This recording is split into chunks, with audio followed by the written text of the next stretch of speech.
How a 28-year-old overemployed woman spends her $404,000 salary. This is a 28-year-old that is double dipping in law. She has 2 full-time remote jobs. Her first being a creative producer in tech at $290,000 a year, and her second also as a producer at a creative agency paying her $114,000 a year. So with these 2 full-time remote jobs, she's bringing in $404,000 a year. That's like almost exactly 10 times what the median income is for an individual. $404,000. I mean, she is not a doctor making doctor money. She has all the benefits of a doctor's salary without like the student debt and the 10 years of school plus however many years of residency. That is crazy. Borderline unfathomable amount of money to be making. After taxes and deductions, she's bringing home $10,516 every single paycheck. And this is both paychecks. $10,000 each paycheck. She's bringing in $21,000 a month after taxes. This is just $21,000 in her bank account that she can do whatever she wants with. That is unbelievable. At both jobs. Rent is $2,843, but she makes a lot of money, so that's nothing. Her utilities are pretty steep. She's paying a lot of money toward her student loans so she get those paid off early. She's really disciplined with her spending, so everything else in her expenses is well within her means. Just below her trainer at $320 a month, all of her expenses are automatically totaled up to $5,577 every single month. We've got utilities at around $500 good, cell phone at $0 and Wi-Fi at $0. I don't know why those would be at $0, but rent being $2,800 is really good. That's like 10% of her income. Like the average American, I think spends, it's like 40, almost 50% of their income on rent. To be doing only about 10 or 11% is insane. Groceries, $250. Feel like maybe you could splurge a little more there if you're bringing home $21,000 a month. Subscriptions, $150 seems about right. Personal trainer, $320. Her monthly expenses, $5,577 is absurd. She spends more than a month than most people make in a month, but she's still got $16,000 left over. She's got 4 additional full-time incomes left over after she has spent another additional full-time income. As we get over to the right side, this number is most important because it's how much money she has left after all of her expenses have been paid. Once she knows that number, she can choose a She has $15,000 just left over. That's crazy. Monthly allowance, and this is fun money. She can do whatever she wants with this. Because she keeps her expenses so low and her income so high, she can choose a really high monthly allowance, and this is perfectly within reason for her budget. Now, the way I have her budget set up, every time she gets paid, money automatically flows into 3 separate bank accounts, all within the same bank. So she has a spending account, a bill pay account where all of her expenses get automatically pulled from, and a high yield savings account. And at the end of every month, she's left with $12,955. She can use this to pay off her student loans. She could invest it. She could save it. She's doing really well, so she has a lot of options here. She has so many options. Honestly, if I were in her position, and I'm not, to be clear, I think throwing it all into a high yield savings account and investment brokerage would be the way to go, because at $13,000 per month saved, give it 10, 15, 20 years at most, she'll probably be in her mid 40s and she'll be able to retire with millions of dollars in the bank, and that'll continue to invest. But also just looking at the monthly allowance being $2,500, her just monthly fun money, I can blow it and not even think about it, budget is more than I made every month at my first job. Imagine what you could do if you just had $2,500 a month to blow on whatever you wanted. Lastly, she has this emergency fund number, and this number is automatically calculated based off of 3 months of spending and bill pay. But given that at the end of every month she's left with $12,000, she'll be able to do that in 2 months. By the way, if you want this budget, it is fully automated. I will give it to you absolutely. That's crazy. I think 3 months of expenses is probably not enough. If you're working 2 jobs, then that could mean that they could find out and fire you pretty much at any time, and then you only have the 1 job. Potentially one employer contacts the other and lets them know, so then you're out of 2 jobs at once. I feel like having 6 months of expenses, maybe even a year, because of how unsteady this form of income would be, is probably your best bet. Now, I know there's been a lot of debate online over whether or not it's ethical to work multiple jobs, and I do think that there are reasonable arguments on both sides, but my just general baseline understanding is if you are doing both jobs to the satisfaction of your employer, what you do with the rest of your time should be up to you. If you're working 1 job, you're meeting all your requirements, getting all of your work done, and they're happy, they should not care what you do, because if you work from home, you're getting all your stuff done and you decide to get into super good shape, they wouldn't care. If you decided you wanted to become an excellent chef and you cook all the time, they wouldn't care. So if you decided that you wanted to work another job, well, why should they care then? A lot of people even work their main job and then have a side gig on the side, and a lot of employers don't care about that as long as it's not directly competing. And this is pretty much the same thing as that, just with a different employer. So I personally am fine with it. I don't do it, but I am fine with it, and I can get why people would want to do this. So I just learned how to make $625,000 a year with no crazy experience, degree, anything like that. This person took 3 jobs and claims to only work 25 hours a week. He goes into detail here. He does have some executive level experience, but what he's been doing in the past few years is strategically choosing jobs that don't require much of his time but are high paying. So I've heard this a lot, where you basically have to be very particular with the kinds of businesses you pick that to work for, because you want ones that are large enough to where you can kind of get lost in the crowd, and as long as you're chugging along doing your work and don't raise too much noise, people can just kind of leave you alone. But you don't want ones that are so large that they've got a lot of public attention on them, and so they'll have to do layoffs if the profits go down. There's like a sweet middle ground of a few thousand employees where you can safely blend in without being a part of the layoff crew should that happen to your company because you're publicly traded. Let's jump into the first job. So the first job he has is an AWS specialist. That's like cloud architecture and stuff like that for Amazon Web Services. It really only takes him 5 hours a week to do it all, and he makes $150K a year. This is a full-time salary position. Crazy. The second one is a senior software engineer role at a big tech. He claims it's not a FANG, but it's big. And he makes $225K, and he only spends 10 hours a week at this job. He claims he was able to get this job only down to 10 hours a week by just putting in the work for a year, gaining that trust with his employer. He shows up to meetings on times, and he just works with like specific customers, and that's it. The third role is a software engineer. It's not a senior level, but it's a contract job. So Another he makes $1,000 a day or 250K. $250K a year. He works every week, but 2 weeks a year, and it only takes him 10 hours a week. This is a government role, so he said that he got this from an old recruiter. And so, yeah, this is very interesting. These all are very... That's the craziest thing. Each one of those jobs individually is way more than most people will ever make in their life. And he's got 3 of those jobs. Also, I do take issue with the fact that she said that you don't need any kind of special experience, and then goes on to outline a person who's got very specific executive level Amazon and web service architecture experience. Like, I would consider that specialized experience. If you're able to do it, hey, I'm glad for you. There is almost no one who is this good at web architecture that they could manage to pull that off. I don't think I can ever March income, $17,187. That's almost as much as that first girl we looked at. top my last month's income. I brought in $17,187. I made $6,000 from my job, $3,040 from my Bringing home almost $10,000, I assume post-tax from 2 jobs. That's kind of the dream right there. That's second full-time job, $1,300 from UGC, only $70 from market research this month, aka surveys and focus groups, $690 from affiliate marketing, $5,637 from brand collabs, and finally for the passive income, $40 from dividends and $10 from Redbubble for designs I made literally. Now, obviously, we're discussing overemployment, which implies having 2 W-2 jobs, and that right here is 10,000. But I think probably a much more reasonable form of overemployment is essentially what I do here on this YouTube channel, where you work one full-time job that takes up most of your 40 hours per week, and then on the side, in the mornings before you go to work or in the evenings after you come home, you do something side hustle-y. In my case, it's YouTube. I don't make much. I make like a few $100s, but it's like, this is a good time. I enjoy doing this. And this kind of thing I think is more like what most people could do. Like, I think anyone could do affiliates, anyone can get dividends. User generated content has a lot of money in it right now, although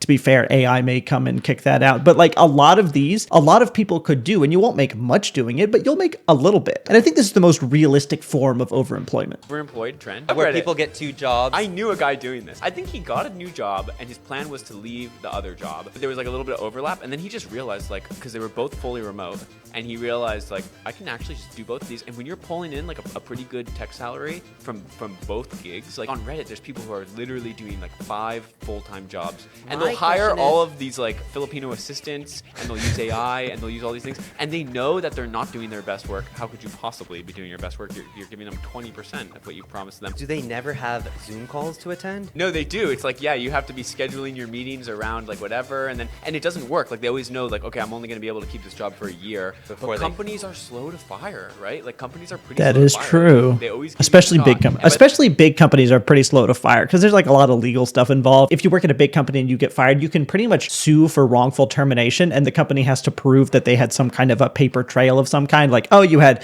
this disciplinary action, and then you got fired. And so people can take advantage of that. They know they've got 3 warnings, so you just barely work hard enough not to get that 3rd warning, and you collect 2 paychecks. And it's really tempting. It's kind of well, why wouldn't you if you could? By that time, you've lined up 2 more jobs. And I guess you just don't have a LinkedIn page. I guess not. Yeah, I'm not sure. I guess not. But it's so funny to go on Reddit and see people just like bragging about like their setup. Yeah, like they'll have like 6 monitors and like 1 for each company or whatever, and they're just delegating tasks out. But I think, like, look, if the company doesn't catch on very quickly, then I guess you're doing enough. You know? And as long as you're good enough to keep lining up jobs, I mean, if they find out once a year or so, you just like, you're always interviewing. The next job's always on the plate. You got another iron always in the fire. And every time you get fired or laid off or they find out, you just drop that job and you move on to another one. Especially in a world that's become as remote friendly as it is. I mean, you're not limited to American tech companies anymore. You can work for anywhere in the world. HR tip for those of you who are overemployed. And when I say overemployed, I mean you work multiple jobs Monday through Friday, 8 to 5. I went last week and I was talking to a couple of senior executives and the Reddit thread of Overemployed came up. And I don't know why I was so shocked, because executives now are like 5 to 10 years older than me. So they're very well Friday, 8 to 5. I was at a networking event last week and I was talking to a couple of senior executives and the Reddit thread of Overemployed came up. And I don't know why I was so shocked, because executives now are like 5 to 10 years older than me. So they're very well aware of the internet and they probably have used Reddit most of their lives. But they started talking about how they are part of these threads and they read the things that people post about tips and tricks for when you're working multiple jobs. And they're passing that information down to their teams and they're creating policies because of this information to make sure that they don't fall victim to overemployment. But it's like hard to make policies that do that, because if I have 2 computers at my location and I say, oh, I don't use social media, so I don't have LinkedIn, Facebook, Instagram, TikTok, any of that, then how would they prove that I'm overemployed? I've got one computer over there, one computer over there, and never the twain shall mix. You can also even use VPNs if you're worried about your IP being tracked and, logged somewhere where people make sure that multiple people aren't working from the same household. I imagine there's things they can do to make it more difficult, like, they install mouse jigglers or tracking stuff on your computer to make sure that you're always working. But there are other ways to get around that. If you're smart enough to be working in tech and working 2 jobs in tech specifically, I think you're smart enough to get around HR policies trying to stop that. Now, a couple of the execs were like, yeah, we don't care if people do that as long as they're getting their stuff done. Awesome, great. That's my mentality. A couple of them were so offended and a couple more were like, oh, send me this thread and I'm going to go join it and read it. So be really careful, because if you're giving out tips and tricks, like, everybody has access to that, right? Reddit is public.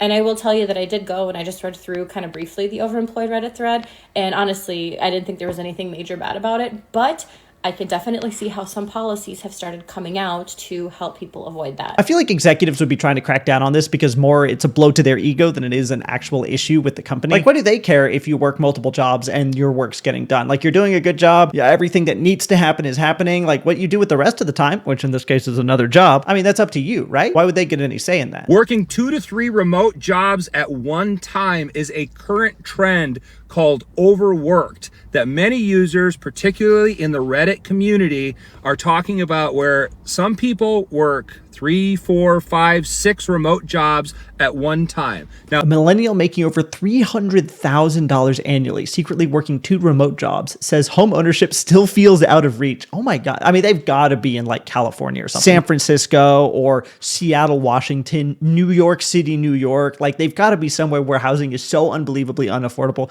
that on $300,000 they can't. Also, $300,000 and you can't afford a house. We just got to say what it is. It's a spending problem. You've got to cut back on your expenses if you are making, what is that, like 5 times the median household income or something absurd. Like, this is way more money than most people ever see.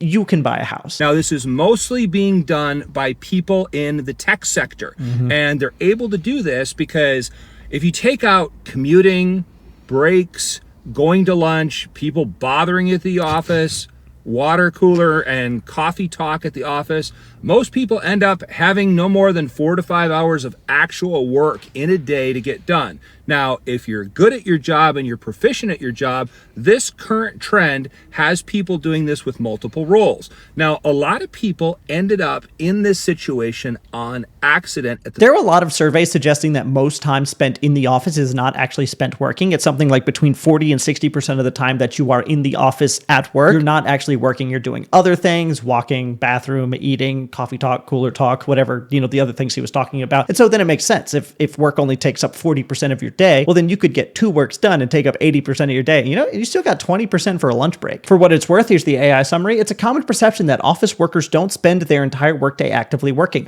Studies and surveys suggest that the average worker is only productive for a portion of their workday, with estimates ranging from 2 to 4 hours. That's crazy. This leaves a significant amount of time spent on other activities other than core job duties. And in this case, people have decided those other activities and duties that they want to be doing is taking on an extra job. At the start of the pandemic, this trend started when people would have a remote job, be home, and then realize, wow, without people coming up to bother me all day, I can get my work done really quickly.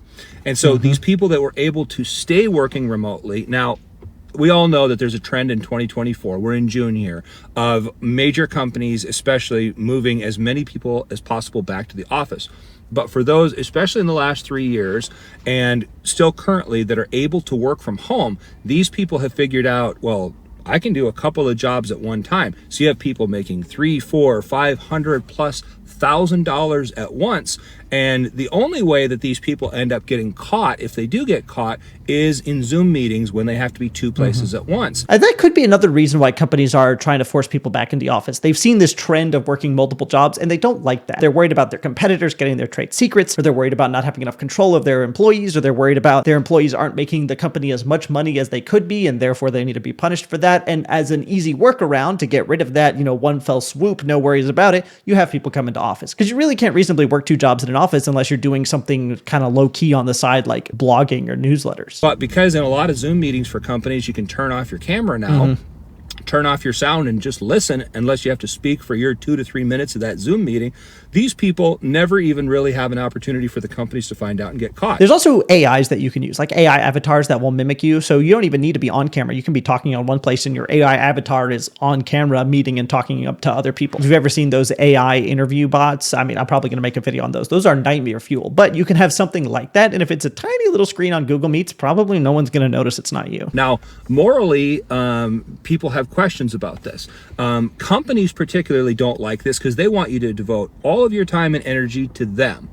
And if you can get your work done in 3 or 4 hours, the thinking at a company is then, okay, well then take on more work so that we can make more money collectively as a team. Except there's no motivation to do that. If I get my work done in 4 hours and I'm paid $75,000, let's say. My options are then 1, I can take time for myself. Nobody else needs me. I've completed all my tasks. I'm done. Or 2, I can do more hours at the same job. Except if I do more hours at the same job, I'm not seeing any more benefit from that. The company is seeing more benefit. They are making more money off of me working more, but I don't get paid more for doing more. If you're salaried, then you are just paid 1 flat fee for all of your work. And once you've finished your work, there's no motivation to do more. The only exceptions really are 1, hourly work, or 2, if you're in some kind of sales or real estate or something like that. In those cases, input basically equals output. The more you work, the more you make. That totally makes sense. In that case, just keep 1 job, don't even worry about it. But if you're not doing that, well then, where's my motivation to work more? And sometimes for people, they go, well, I'm not going to make any more money if the team does well, if it's not an incentive-based type of company. So these people will be sitting there working their job, and then they can work another job. And other than the Zoom calls or possibly LinkedIn by putting their most current role and somebody seeing it work, there's not really a way for these people to get caught. Yeah, exactly. I would say just don't use LinkedIn and tell them, oh, I don't use LinkedIn, no social media. There's no reason for you to do it. Don't run the risk. 1, don't tell anyone, obviously, but also just don't have people from your work added on your social media anyway. That's just a recipe for disaster. During the pandemic, I worked 2 full-time remote design jobs. I was making around $260,000 a year. The whole experience made me realize that the future of work is going to be very different than how it is now. The current way of working for one company and collecting a salary, spending your entire day at the office from 9 to 5 will be a thing of the past. Naval has said that he thinks knowledge work will turn into gig work, similar to how Hollywood works today. We're not talking about now driving an Uber. We're talking about super high quality work will be available in a gig fashion. You'll wake up in the morning, your phone will buzz, and you'll have 5 different jobs from people who have worked with you in the past or have been referred to you. Brett Williams is a designer that's following this kind of model of the future, and he's making around $180,000 a month. He works as sort of a subscription design service for companies. So if they want his services, they pay him $5,000 a month. They can turn it off at any time, just like a Netflix subscription. He works entirely through Trello boards. He has a strict no meeting policy. So the company gets high-level design work for much cheaper than hiring a full-time employee, and the designer actually gets to make money. Isn't that just how a normal job works? Obviously the main takeaway is, he was overemployed, 2 jobs, $260,000 a year, insane amount of money to be making. He's taken home, $10K off of that? That's amazing. The other thing he said about subscription services and Trello and the design, that's just how normal jobs work. If you've ever used Adobe, then you know that it's a subscription-based model. Lots of places have a subscription-based retainer fee where you get a certain amount of work. That's not anything new or futuristic. Not sure what was going on there. So if you're young and you want to potentially make double your income this year, listen up. There is a subreddit called Overemployed, where people are working more than one Classic. full-time job, and it has posts like this. I start job 5 on Monday. gosh. Has anyone here ever got caught issues working with 2 jobs? 5 Now, a jobs. couple of my friends have been overemployed in the past, but most people aren't juggling like 2 W-2 jobs. As software engineers, it's easiest to work a relaxed W-2 job, a job that you can do in under 40 hours a week, and then pick up lucrative contracting gigs on the side. One of my friends was earning about $250,000 cash comp in W-2 from his employer, and then a good amount of stock on top of that, so about $400,000 per year total comp. And then he picked up 2 or 3 consulting gigs on the side, just because he's really, really productive and really fast, and made an extra $400,000 last year doing that as well. I think that's the best way to overemploy. You've got one main core W-2 job, and then on the side, you do contracting stuff where you can charge a good hourly rate. I mean, especially if you're in something business related, probably $100 to $250 an hour. If you can get a big company signed on, that's like pennies to them. But, you know, if you're working by yourself, that's a lot for you. Or something like social media side gig based, you know, something like this, YouTube. But I think doing 2 W-2 jobs for most people is not reasonable, because most people, I think, work just enough at one job to where they don't have time to work at a second job. That's how my job works anyway, where I have enough time left over to where I can enjoy hobbies and fitness and cooking and good food, but I don't have enough time to be working another full-time job on top of that. I have enough time for a few hours of YouTube every day, and that's about it. Working 2 full-time jobs, trying not to hate my life. Yeah, good luck with that. 1 job email marketing manager, 8,000. That's still pretty good. 1 hour of lunch. So she clocks 4 hours for that. Finish up job 1. Okay, so she splits her day half and half, basically. Is Tuesday Call center rep, $19 an hour plus commission. Also not bad.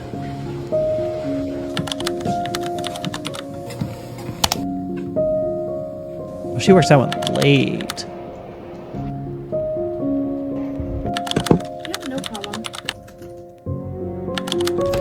I feel like this is the more common overemployment, where people will work one job and then after that job, they'll work another job. I think you see this mostly with people who are trying really hard to pay down debt, especially credit card debt. Oh my gosh, 10 to 30% interest rates. Like, you got to do whatever you can to get out from under that just crushing weight. And this, I think, is much harder because the bros working 2 tech jobs tend to not have to work that hard. They're still only working 6 to 8 hour days and pulling in like 200 to 500,000. This is so much harder. You're making less money, so it's harder. And then also the kind of work you have to do is so much harder. Customer service representation is not easy. But I think this is a good realistic one. If you have a bunch of debt that you have to pay off, or maybe you want to get a down payment for a house, or you want to get ahead on retirement, or you want to retire early, so you're willing to sacrifice 5 or 10 years doing this, I think this is the easiest way to do it without any potential conflict in getting fired. I'm 24. I work 2 jobs so I can retire by 30. I make about $7,000 to $7,600 per month. Let's do a little salary breakdown. good. For context, my 9 to 5 is in marketing. I make $80.7 thousand per year. solid. So in the last 2 This is the second person in marketing that we've seen. I wonder if marketing is is marketing really easy, and so you're able to work 2 jobs doing it a lot? Is it like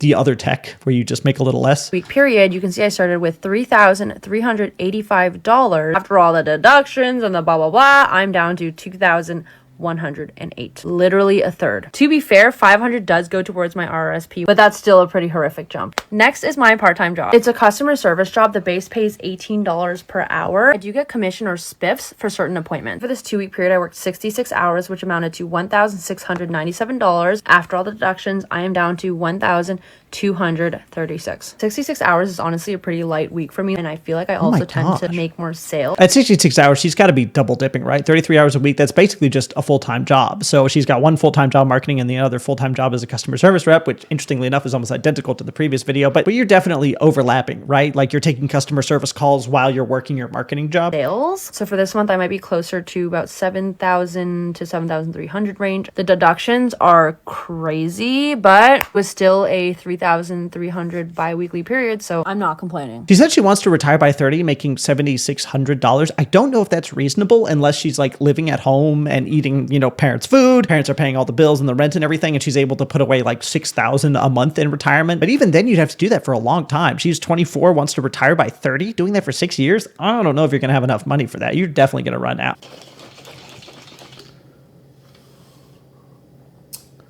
See, this is the dream. How much I make working 2 jobs while living with my parents. If you can pull that off, you will be sitting pretty. Just say, hey, mom and dad, give me 2 years at home. You work 2 jobs, save up enough money for a down payment, huge down payment, pay off your mortgage early. Then you've got no debts in the world because you're paying cash for cars. I know I sound like Dave Ramsey, but just trust me on the cash for cars thing. And then you are like, then you're set. Then you can spend the rest of your life, no debts, save for retirement, and then life's good. Mobile physical therapist. Oh, he's got to be making bank from that, right? $70 per hour? That doesn't seem like very much for what he's doing.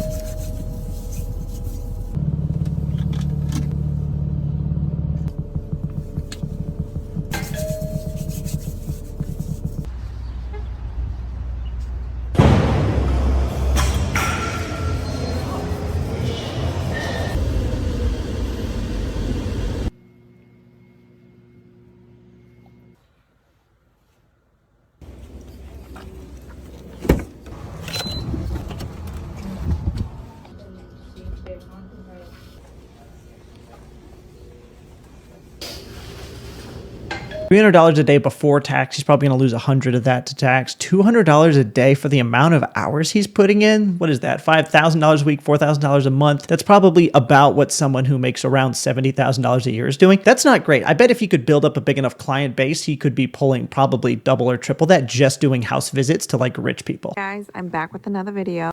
If you're new here, my name is Kaylin. I'm a 32-year-old single mother working 2 full-time jobs to pay off debt. Let's break down my first 2 paychecks of the month.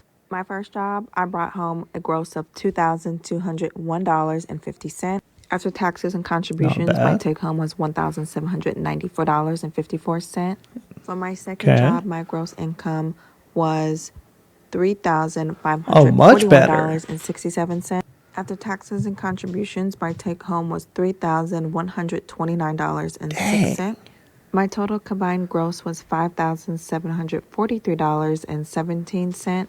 And after taxes and contributions, my total take home was $4,923.60. Taking home $5,000 a month post-tax and contributions, I mean, that's pretty good. $60,000 a year post-tax, I mean, that's almost $100,000 pre-tax. People who are overemployed seem to have it figured out. I studied music composition in college and dropped out because I was doing the classic work from home, worked 2 jobs. So you had a full-time job. They didn't know it? I had 2 full-time jobs. Non-competitive businesses. And I talked to a lawyer before this because I wanted to make sure I had them read through the employment contracts of both companies. Nothing is against this that they could take action of now because 1, I don't work for either of them, and 2, they weren't competitive businesses and I didn't do anything that overlapped with each other. I worked. That's true. You do have to make sure that your contracts do not overlap in some way. Not only can you be fired, but if you've got an employment contract with one company and then an employment contract with another and they conflict, you could be in some legal hot water because, you know, you could have been selling secrets or, you know, doing anything nefarious. Job, and I had half the time blocked off as busy on each calendar and just had like 1,000 hours of meetings. Whatever you have to do to make sure your jobs don't overlap so no one finds out, more power to you. So overemployment probably isn't for everyone. If you work an in-person job, it simply doesn't work. And unless you're doing something in tech, it's probably going to be really hard to figure it out. But I'm also really curious for your thoughts. Do you think overemployment is immoral? Should people be allowed to do it? Should it be encouraged? Should they be forced to take on more work at their current job if they run out of stuff? Or is it okay for them to take on another job at a different company in order to make a little bit more money for themselves? I'm curious for your thoughts. Thanks for watching.